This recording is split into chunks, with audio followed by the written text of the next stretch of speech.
My name is Hilda, and I am 60 years old. As I sit here now, still trembling at the memory of everything that has unfolded, I feel as though my entire life has been torn apart, rearranged, and forced under the harshest light. I once thought I understood. Family thought I understood love, trust, and the ties that hold parents to their children. But now I see that I was walking through decades of carefully built illusions, and I have to begin at the beginning, because only by telling you where we came from can you truly understand the weight of what was lost and the horror of what I discovered. Henry and I built our life from nothing. We married young, not because either of us came from wealth or privilege, but because we had each other, and that seemed like enough. We settled in a modest suburban town, the sort of place where neighbors knew each other by name, and every shopkeeper waved when you walked by. Our home was small, a 2-story, with peeling white paint and a sagging porch, but Henry poured his carpentry skills into every corner. He sanded, polished, and built until the house itself became an extension of his love for us. I can still remember the smell of fresh sawdust clinging to his clothes when he came in for dinner. I worked as a school teacher at the local elementary school, and I loved my job. The children's laughter filled my days, and even when I was exhausted, I came home brimming with stories about the funny things they said or the progress they made. Henry would sit at the kitchen table listening while he sharpened his tools or penciled designs on scrap paper. He was not a man of many words, but his silence was a kind of warmth. It was as if everything I said had a safe place to land. We were blessed with 2 sons. Richard, our firstborn, was the sort of child every parent dreams of. From the start, he radiated kindness. He was a protector, a helper always quick to carry groceries, to fix a squeaky hinge with his father, or to notice when I was tired, and offer to set the table. He was a natural leader among the neighborhood children, inventing games, smoothing conflicts, keeping everyone laughing. Richard had Henry's sturdy frame, but my expressive eyes, and when he smiled, it was as though the whole world wanted to smile back. 5 years after Richard, we had Damien. From the moment he was born, I told myself I would love him just as fiercely with no comparison, no favoritism. And I did love him. I still do in a way that hurts to admit, but Damien was different. Where Richard was open and warm, Damien was closed off, watchful. He seemed to carry storms inside him even as a little boy. He often preferred to play alone, lining up his toy soldiers in rows, staring at them as if they carried secrets only he could decode. But when he did laugh, it was sudden, surprising, and so bright that it made me forget my worries. I told myself again and again, different is not less different, is just different. On Sundays after church, we gathered around the oak table that Henry carved with his own hands. That table became the heart of our family.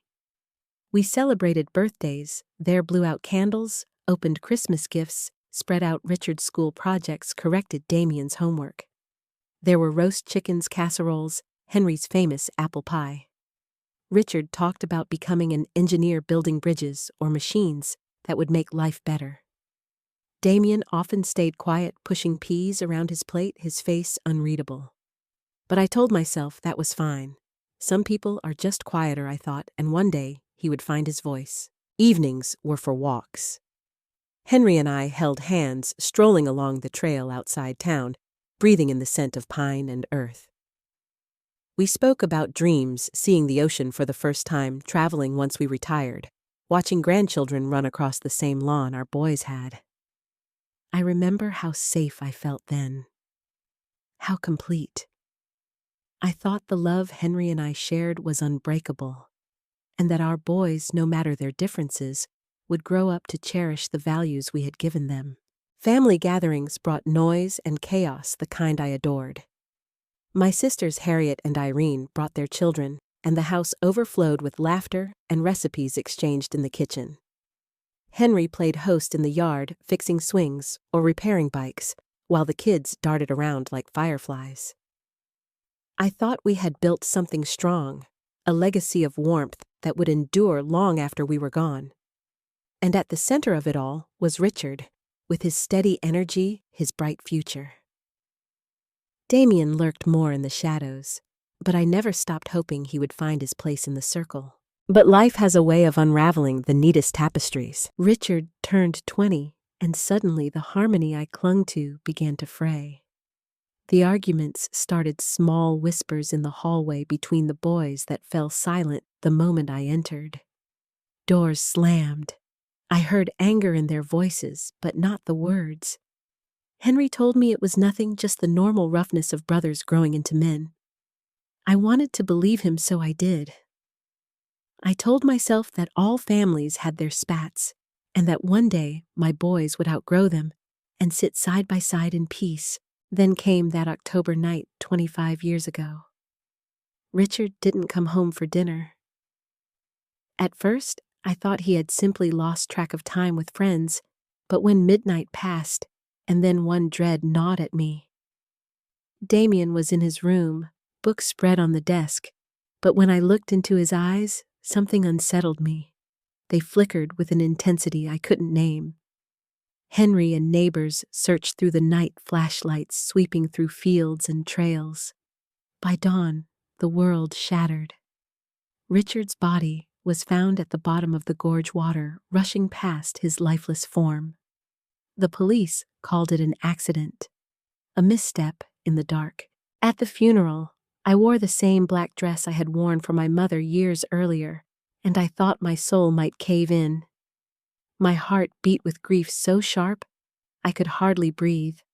But what puzzled me most was Damien.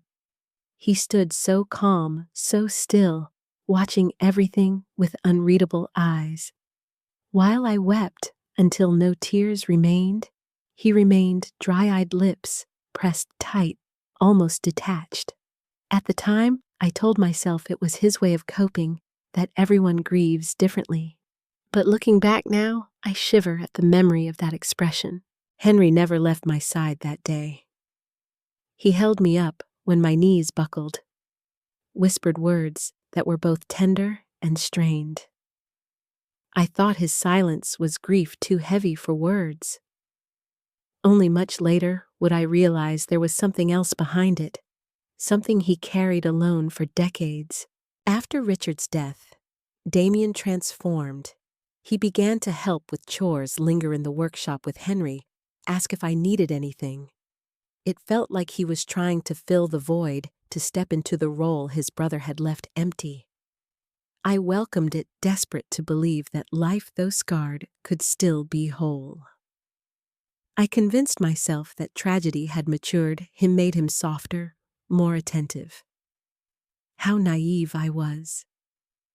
I didn't see the mask he had so carefully built, the performance he would sustain for decades. Years passed, and the raw wound turned into a scar. I learned to live with the ache, to smile again at gatherings, to teach my students with laughter in my voice. Damien grew into a man, married Melissa, a sweet girl from a nearby town, and started a family of his own. When Melissa called me mom and helped with dishes, I felt hope blooming again. Maybe I thought life was offering me a second chance. They had 2 children, bright-eyed and playful, and when I held them, I felt Richard's absence sharpen, but also soften, as though his love had circled back through them. Damien's carpentry business flourished, or so I believed. He inherited Henry's hands, and he seemed proud of his craft. He smiled often, showed us projects, brought gifts. Melissa baked pies, brought flowers, made me feel like part of their home.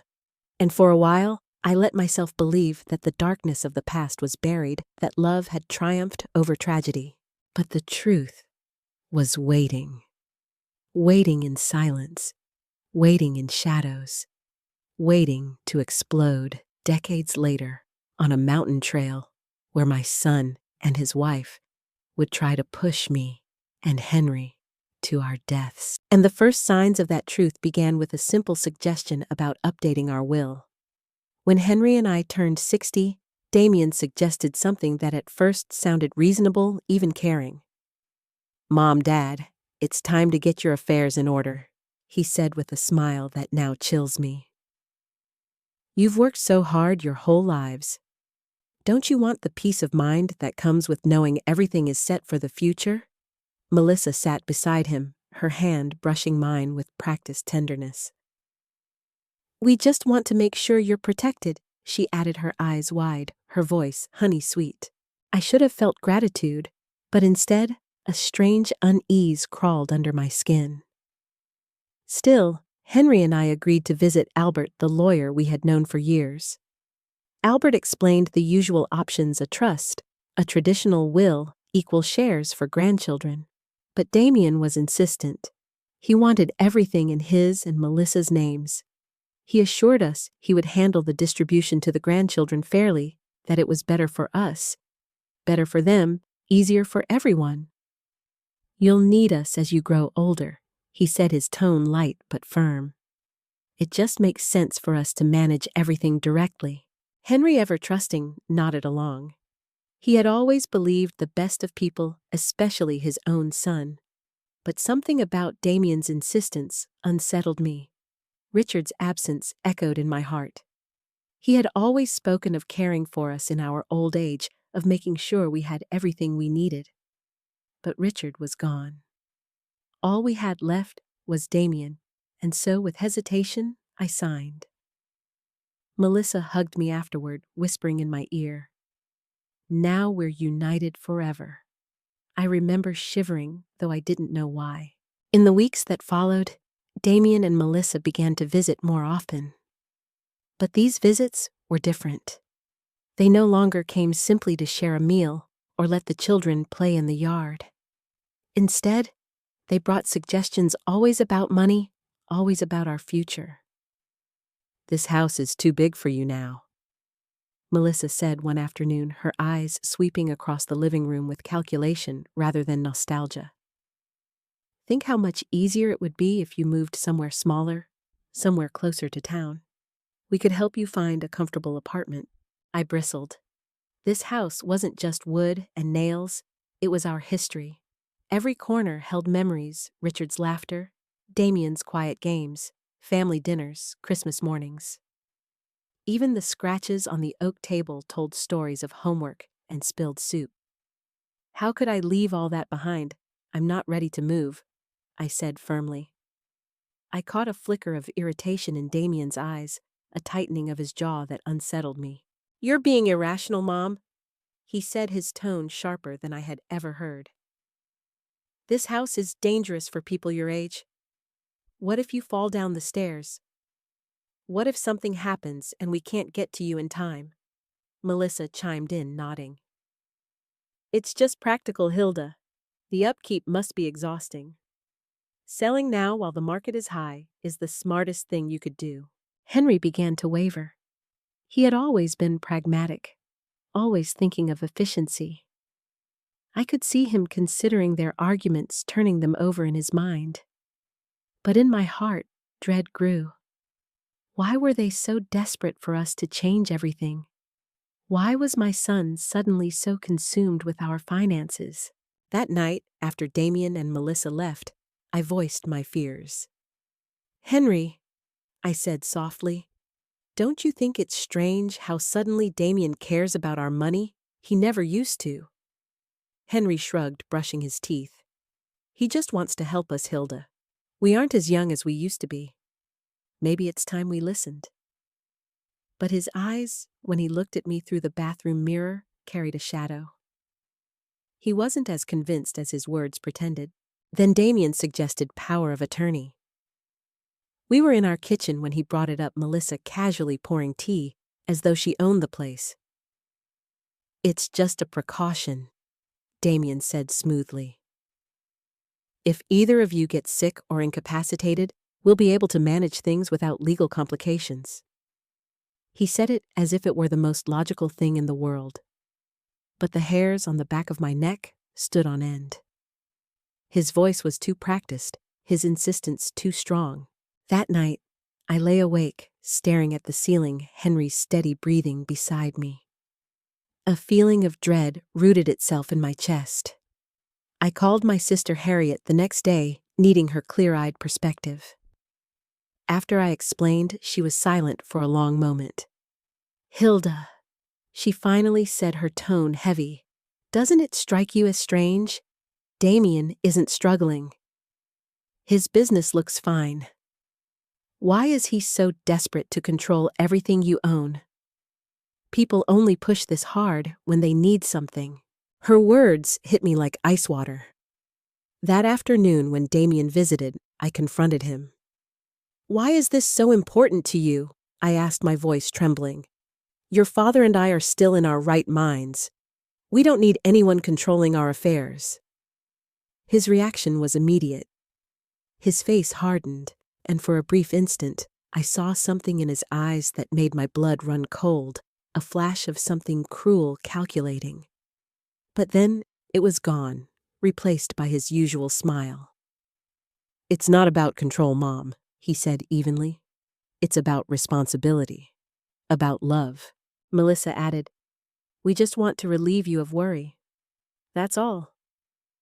But her voice carried an undertone, something sharp, hidden beneath the sweetness.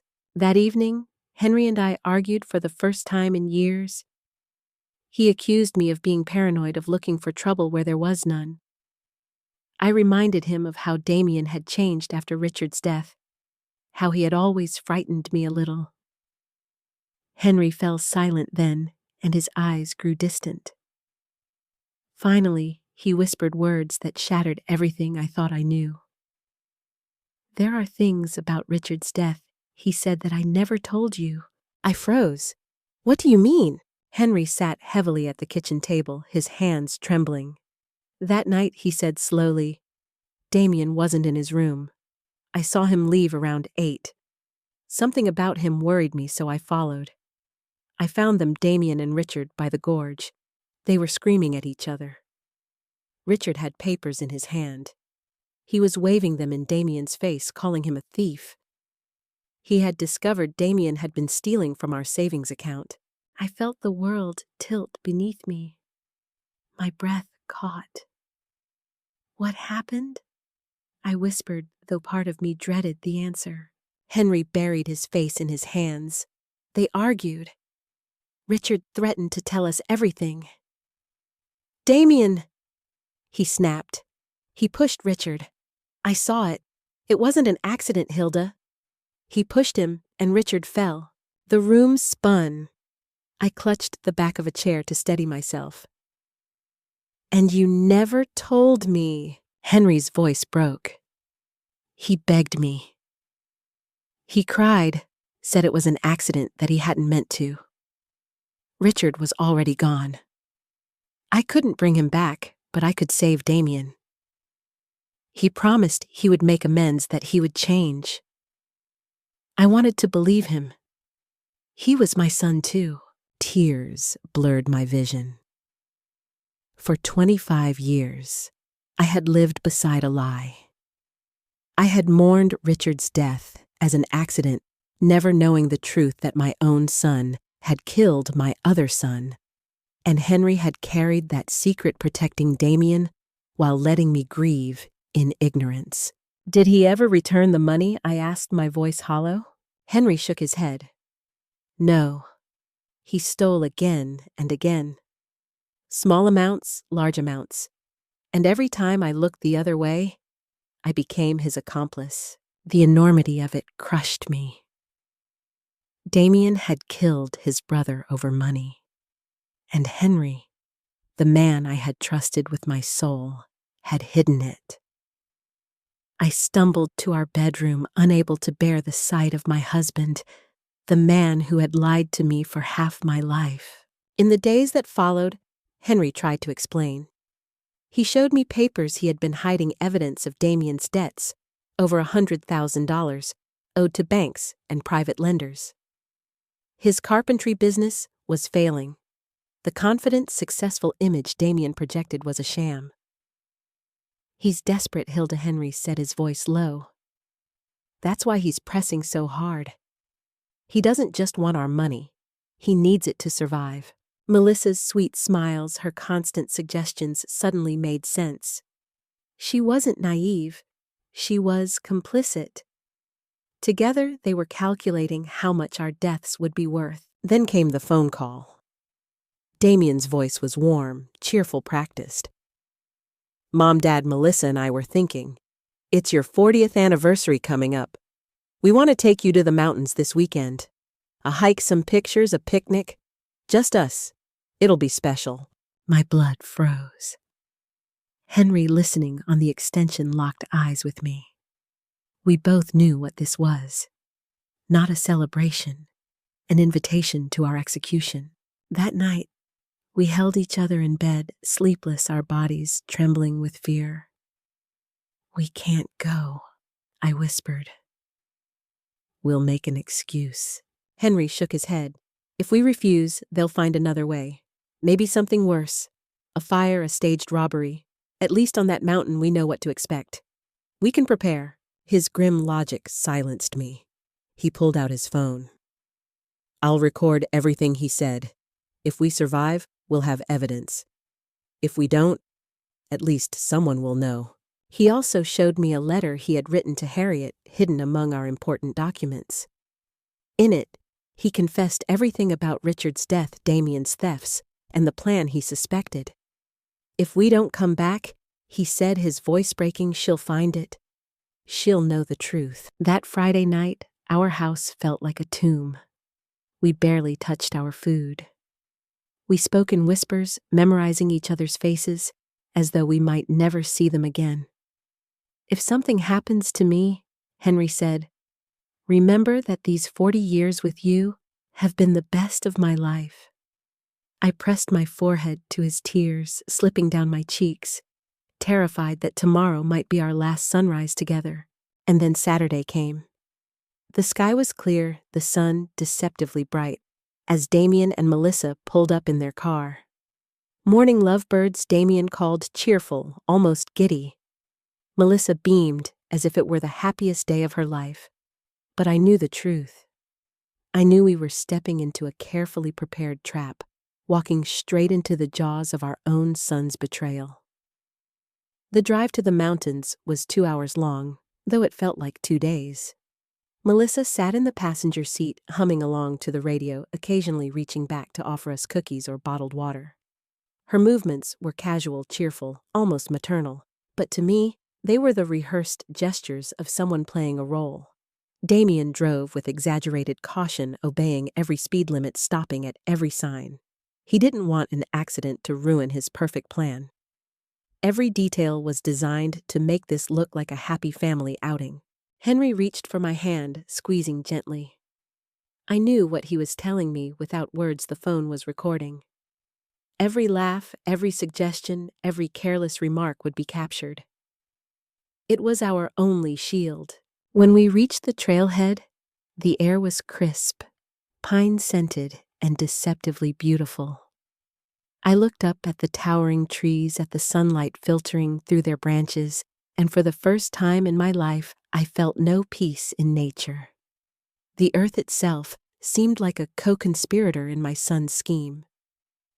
Melissa clapped her hands together. "Isn't it gorgeous?" she exclaimed, pulling her new camera from her bag. "We'll take so many wonderful pictures. Something to treasure forever." Her words made my stomach twist. The first mile of the trail was gentle winding through mossy rocks and wildflowers. Melissa darted ahead, pausing every few steps to photograph Bloom's birds or the distant peaks. Damien lagged slightly behind Henry and me, his eyes on our backs. Whenever I turned, he smiled, his face lit with counterfeit affection. "How are you two doing?" he asked. "Need a break?" His concern was a mask stretched too tight over something darker. After an hour, the trail grew steeper. My legs ached, and Henry's breath came in sharp gasps. We weren't young anymore, and Damien knew it. He had chosen this route deliberately, wearing us down, making us vulnerable. "We're almost at the lookout," Melissa announced brightly, though I remembered the map at home and knew she was lying. The real lookout was still far away. Whatever she had in mind was closer. I memorized everything as we walked the curve of the path, the shape of the rocks, the way the river below glinted through the trees. If I lived, I would need to describe it to the police. If I died, I wanted at least to leave the memory engraved in my mind. Henry caught my eye now, and then his glance heavy with the same silent resolve. We knew we were walking to our deaths, but we also knew this was the only chance to catch them in their act. "Oh, look at that!" Melissa suddenly shouted, pointing to a rocky formation rising above us. "That cliff has the best view. Let's climb up for photos." My stomach turned to ice. That was it, the place they had chosen. The cliff rose 90 feet above the gorge, its edges crumbling its surface slick with loose gravel. From the top, the drop was sheer, unforgiving. If someone fell, there would be no survival. I forced myself to sound casual. "I don't know if that's safe for us. The path looks dangerous." Damien was already moving toward the turnoff. "Come on, Mom," he said, his voice coaxing, almost mocking. "Just a few minutes. The view will be spectacular." That word again, spectacular. My hands trembled. Henry gave my hand a discreet squeeze. His phone was still recording. We had to go along?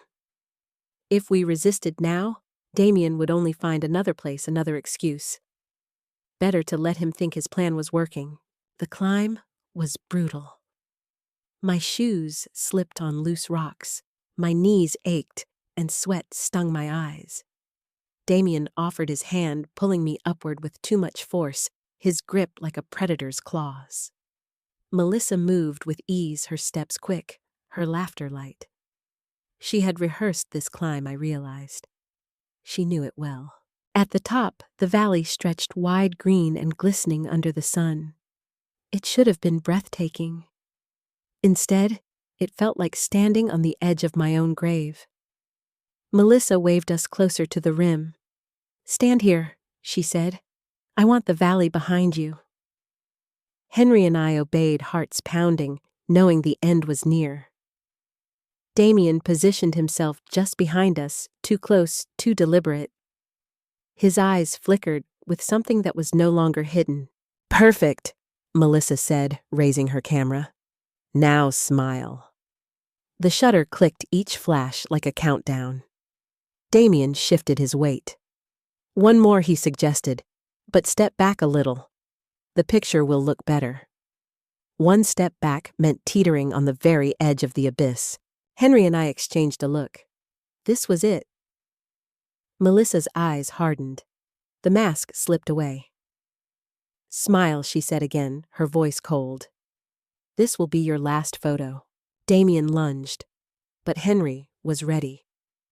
With a strength born of desperation, he grabbed Damien's wrist and yanked him forward.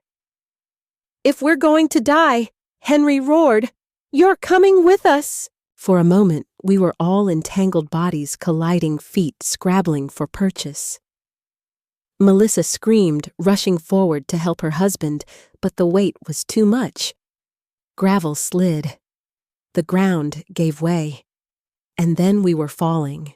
The air tore past us, a howl in my ears. The world spun, sky and rock blurring. I thought of Richard, of his last terrified moments when Damien had pushed him. I screamed his name, though no sound left my throat. Then the world slammed into me. Bones cracked, pain seared, and everything went red. I tasted blood, copper, and bitter.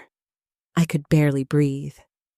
My body was a map of agony, ribs broken, arm twisted, head pounding. I wanted to scream, but Henry's voice reached me through the haze, faint but urgent. "Hilda! Don't move! Play dead!" I froze. With every ounce of willpower I stilled, my body slowed my breath. Through half-lidded eyes, I saw Damien crawling, his face bloodied, his leg bent at an odd angle.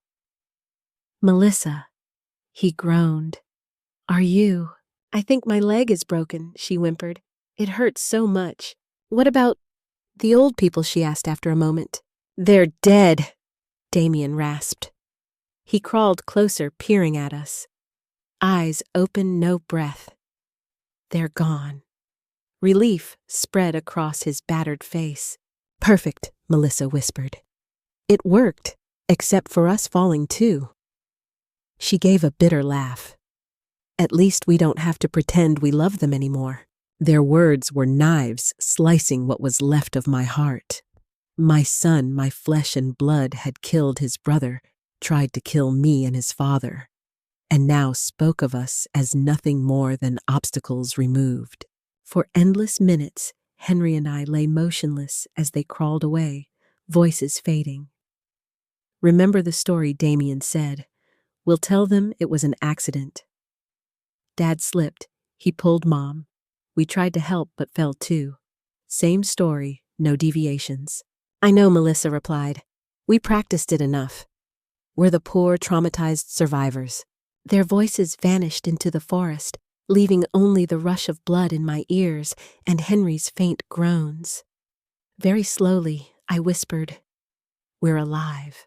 Henry's face was pale, his body twisted. My legs broken, ribs too. My arm, I gasped. My head, every word was agony. But we were alive. Hours passed. The sun shifted. Shadows lengthened. My thirst burned, my pain screamed.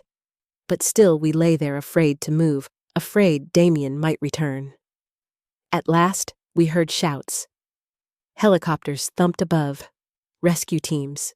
Down here, Damien's voice called, full of feigned panic. My parents, they fell. Please, hurry. His performance was flawless, a son broken with grief. If I hadn't known the truth, I would have believed him. The rescuers came down, ropes boots, clinking on rock. We've got 2 survivors here, one shouted, finding Damien and Melissa. Stay calm, we'll get you out. Then they reached us. Hands touched my neck, checked my breath. Faint pulse, a medic said. She's alive, but critical. The man, too. Relief washed over me. They thought we were barely hanging on. Good. That would keep Damien unsuspecting. As they strapped us to stretchers, Melissa sobbed loudly. We were taking pictures, she cried. It all happened so fast. The rocks gave way. Her performance was so convincing that even the rescuers comforted her. We were lifted, carried, placed in helicopters. The world blurred again as sirens wailed, engines roared, and the lie of Damien's perfect story began its journey into the world. At the hospital, chaos enveloped us, doctors shouting, machines beeping. I forced myself to remain limp, eyes closed, heart racing under the mask of near death. Voices drifted in and out, stable but critical. Fractured ribs, severe head trauma. It all blurred until Melissa's voice pierced through. Can we see them? She asked sweetly. Just to say goodbye. The doctor agreed. Moments later, Damien's hand wrapped around mine. I fought every instinct not to recoil. He leaned close, whispering, I love you, Mom. I'm sorry this happened. His tone was syrup over poison. Then he added so low only I could hear, I hope you learned your lesson. Some truths are better left buried. Just like Richard. My blood froze. He had confessed. He had said Richard's name. And though he didn't realize it, a nurse stood nearby, her eyes wide, her face pale. She had heard. I twitched my finger once, twice, 3 times when the nurse leaned close. Her gasp told me she understood. She's pretending, she whispered, her voice trembling with realization. And she's in danger. Hope sparked in my chest. For the first time since the cliff, I believed maybe, just maybe, the truth would come to light. The nurse's name was Inns, a young woman with sharp eyes and a steady voice. That night, after Damien and Melissa left the room, she approached me pretending to check my IV. If you can hear me, move your finger, she whispered so softly, I almost thought I imagined it. I moved it once, then again. Her breath caught. "Oh my God," she murmured. "You're awake, and you're pretending. Why?" I shifted my finger 3 times the code she had offered earlier. Her face hardened. "They did this to you, didn't they?" I answered with 3 more faint movements. She nodded, glancing nervously toward the door. "Stay still. I'll get the doctor. We'll keep you safe." Within an hour, the chief doctor and 2 police officers entered my room. Their presence was like a lifeline. "Ma'am," one officer said quietly, "we're here to protect you. If you can open your eyes, please do." Slowly, painfully, I obeyed. The light stabbed my vision, but when my gaze finally adjusted, I saw their serious faces. Detective Johnson introduced himself, his expression both stern and compassionate. "We understand you may be in grave danger. Can you tell us what happened on that mountain?" My voice was weak, barely more than a rasp, but the words spilled out. "My son and his wife, they pushed us." The hours that followed were a blur of questioning documentation and tears. Henry, though broken and battered, also confirmed the truth. His phone, still tucked in his torn jacket, contained recordings. Detective Johnson took it, his eyes lighting up when he heard Melissa and Damien's voices confessing their plan. "This," he said, "is more than enough to start." Meanwhile, in the hospital waiting room, Damien and Melissa played the grieving survivors. They cried to anyone who would listen, telling the story they had rehearsed a tragic accident and unlucky fall. They hugged their children's pictures, wrung their hands, accepted condolences. They had no idea the walls were closing in. The police listened to the phone recordings, which captured Melissa's chilling line. "At least we don't have to pretend we love them anymore." Damien's instructions: "Remember the story. Same version.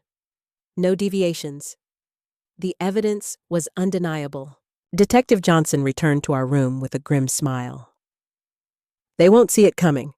We'll arrest them before the night is over." I was wheeled to a window that overlooked the hospital entrance. From there, I saw Damien and Melissa sitting together. Melissa dabbing her eyes with a tissue, Damien staring at the floor with an air of exhaustion. Police officers moved into position. "Damien Black. Melissa Black." The officer's voice rang out clear and commanding. "You are under arrest for the murder of Richard Black and the attempted murder of Hilda and Henry Black." Melissa's sobs turned into a shriek. "What? No, that's insane. We're the victims." Damien shot to his feet, his face twisted with shock. "That's impossible. They're dead. We saw them die."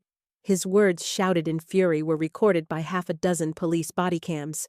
Another confession, another nail in his coffin. Chaos erupted as Melissa began to blame Damien. "It was his idea. He planned it all." Damien snarled back.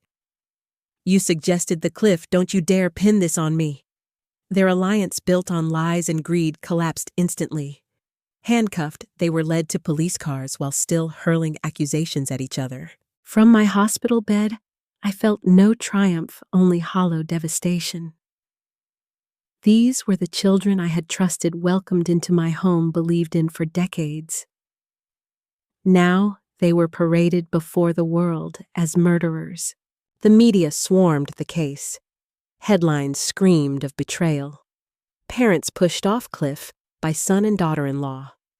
News anchors spoke of greed, of family secrets, of the horror of being betrayed by your own blood. Strangers across the country shook their heads, unable to imagine how children could turn on their parents. I didn't have to imagine. I had lived it. The trial took months to prepare. Prosecutors pieced together the recordings, financial records, and testimonies. Henry and I were called again and again to recount every detail. Each time I spoke of Richard, tears burned my eyes. For the first time, the world learned that his death had not been an accident, but a murder covered up for decades. In court, Damien sat stone-faced, his jaw clenched, his eyes flat. Melissa wept, mascara streaking her cheeks, playing the victim to the end. But the jury saw through them. They heard the recordings, they read the financial reports, they saw the cold calculations in Damien's handwriting. When I took the stand, my voice shook, but I forced myself to look Damien in the eyes. "I don't know who you are anymore," I said. "The son I loved died the night you killed your brother. What's left is a stranger who wears his face, but carries only malice. You destroyed this family, and for what money control you took one son from me 25 years ago, and tried to take my husband and me too. But you will never take my soul." The courtroom was silent, every ear straining to hear. I could feel the weight of Richard's memory pressing on me, urging me to speak the truth he had been denied. After 3 days of deliberation, the jury returned with guilty verdicts. Damien guilty of first-degree murder and attempted murder. Melissa guilty as an accomplice. Both sentenced to life without parole. The gavel struck, sealing their fate. But even victory in court brought no true relief. I went home to a house filled with ghosts. Richard's laughter still echoed in the halls. Damien's shadow still lingered in the workshop. Henry and I clung to each other, but we knew we were forever changed. Then came the question of Damien and Melissa's children. 2 innocent souls left adrift by their parents' crimes. Social services placed them in temporary custody, but I couldn't bear the thought of them growing up in strangers' care, defined only by the shame of their parents. After long discussions, Henry and I decided to apply for custody. It was not an easy choice. Raising children again at our age was daunting, but when I looked into their wide, confused eyes, I saw not only the blood of Damien, but the chance to give them something better. A home filled with love, not manipulation. A future shaped by kindness, not greed. The courts agreed. Within a year, they were ours. We tucked them into beds where Richard and Damien had once slept. We told them stories of their Uncle Richard, of his laughter, his dreams, his goodness. We did not hide the truth about their parents, but we promised them that they would never be defined by those choices. The world slowly quieted. Reporters found new scandals, the media frenzy faded. But inside me, the storm never fully ceased. Some nights, I woke in a sweat hearing again the echo of Melissa's voice, "Smile. This will be your last photo." Other nights, I dreamed of Richard at the gorge, reaching for something to hold his brother's face twisted in fury. Yet there were also nights of peace. Nights when my grandchildren's laughter filled the house, when Henry's hand found mine as we watched them play. In those moments, I felt something like redemption. I tell this story not because it is easy, but because it is necessary. Evil doesn't always come from strangers. Sometimes it grows quietly in your own home, wearing the face of someone you love. Trust can be shattered, but truth, once revealed, can set you free. If there is one lesson I want anyone listening to take, it is this: never ignore the shadows that whisper in your heart. If something feels wrong, if a smile hides too much, listen. Silence is complicity, and secrets can rot a family from the inside. Speak, act, protect yourself, even when it hurts. I lost a son to murder another, to greed, and nearly my own life to betrayal. But I gained clarity, courage, and the chance to raise the next generation with the honesty that was denied the last. So please, if my story touched you, let it remind you of the fragility of trust and the strength of truth. Cherish the people who prove their love through actions, not just words.